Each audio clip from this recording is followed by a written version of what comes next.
ఈయన ఎవడెవడు దోచుకున్నాడో ఈ ప్రార్థన వీరుల సమావేశం ద్వారా దేవుడు మీకు ఒక వాగ్దానం చేస్తున్నాడు. నీ దగ్గర ఎవడెవడైతే తిన్నాడో తిన్నదంతా మళ్ళీ ఇవ్వాలి. ఆమెను చెప్పడం లేదు. ఎవరెవడైతే దోచుకున్నాడో అవన్నీ కూడా మీ ఎదుగు రాబోతుందండి.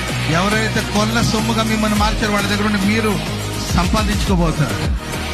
దేవుడు మిక్కిలి ఆస్తిని దేవుడు మీకు ఇవ్వబోతున్నాడు. మీ పొలాలు లాక్కున్నారా, వస్తుంది. పొలాలు మీ ఆస్తిని లాక్కున్నారా, వస్తుందండి. దాచబడిన ధన నిధులను దేవుడు మీకు ఇవ్వబోతున్నాడు. ఇత్తడి తలుపుల దేవుడు పగలగొట్టబోతున్నాడు. ఇనప గడియలు విరగొట్టబోతున్నాడు. రహస్య ధనములను దేవుడికి అనుగ్రహించబోతున్నాడు. హల్లెలూయా. అది నీ కష్టార్జితం, అది నీ ఆస్తి. తప్పక వస్తుందండి. నువ్వు పెద్ద పోరాడి వాళ్ళని బుజ్జగించి అమ్మా నాయన బుజ్జి తల్లి అనాల్సిన అవసరం లేదు. అమ్మా అది ఆ మెడలో ఈ అంటే తీసి ఇచ్చేసారంటే